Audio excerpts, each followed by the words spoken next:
Sir, અત્યારે જે રીતે કેસ વધી રહ્યા છે સિવિલ હોસ્પિટલમાં, કેવા પ્રકારની તૈયારી કરવામાં આવી છે?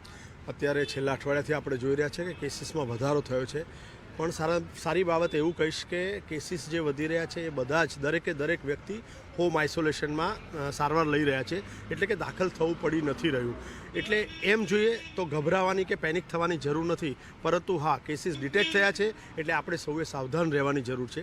સિવિલ હોસ્પિટલની વાત કરીશ તો અમને રેગ્યુલર બેઝ પર આરોગ્ય વિભાગ તરફથી કહેવામાં આવી જ રહ્યું છે છેલ્લા ઘણા સમયથી. આપ જાણો છો કે રેગ્યુલર બેઝ પર મોક ડ્રિલ કરતા રહો, પણ અમારી પાસે જે સાધન સામગ્રી છે એને રેગ્યુલર બેઝ પર એનું મેન્ટેનન્સ કરી અને કન્ડિશનમાં ચાલુ રાખવા માટે જે મોક ડ્રિલ કરી અને એની પ્રિપેર્ડનેસ માટે જે ગાઈડલાઇન્સ આપવામાં આવે છે એ રીતે જો હું સિવિલની વાત કરીશ તો અમારી પાસે 20,000 લીટરની લિક્વિડ ઓક્સિજન ટેન્ક છે, 5,300 લીટર ઓક્સિજન જનરેટ કરી શકે એવા પ્લાન્ટ છે, એની સાથે 650થી વધારે ઓક્સિજન કન્સન્ટ્રેટર છે, 1200 બેડનો દરેકે દરેક બેડ ઓક્સિજન બેડ સાથે કનેક્ટેડ છે. એટલે હું માનું છું કે ઓક્સિજનની કમી થવાની કે બીજી કોઈ જાતની ચિંતા કરવાની જરૂર નથી.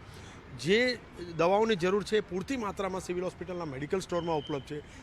દરેક સ્ટાફ ટ્રેનિંગથી સજ્જ છે, એટલે કે એ બાબતની કોઈ ચિંતા નથી કરવાની. રહી વાત એ કે અત્યારે ક્યાંય પણ એક પણ એડમિશન નથી, પરંતુ જો ન કરે નારાયણ કોઈને દાખલ થવું પડશે તો સિવિલ હોસ્પિટલમાં એની દાખલ થવાની પણ વ્યવસ્થા કરી દેવામાં આવી છે. અત્યારે હાલ પૂરતી વાત કરીશ તો અમારા જૂના સિવિલમાં 4થા માળે આઇસોલેશન વોર્ડ છે.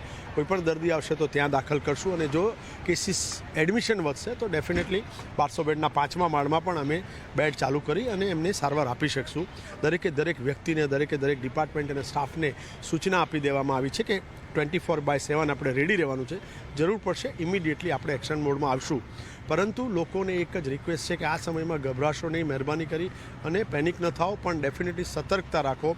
ઘરમાં કોઈ પણ વ્યક્તિને શરદી ખાંસી તાવ હોય, આઇસોલેટ થાઓ, માસ્ક પહેરો, બને ત્યાં સુધી ટોળામાં જવાનું ટાળો. અને જે સિનિયર સિટીઝન, જે આપણે હંમેશા જેને વલ્નરેબલ ગ્રુપ કહીએ છીએ, એવા સિનિયર સિટીઝન કે કોમોર્બિડ કન્ડિશનથી પીડાતા લોકો અને બાળકો, આમનું આપણે ધ્યાન રાખવાનું છે. JN.1 જે વેરિયન્ટ છે એના લક્ષણો ખાસ પહેલાં જેવા છે, ઓમિક્રોન જેવા?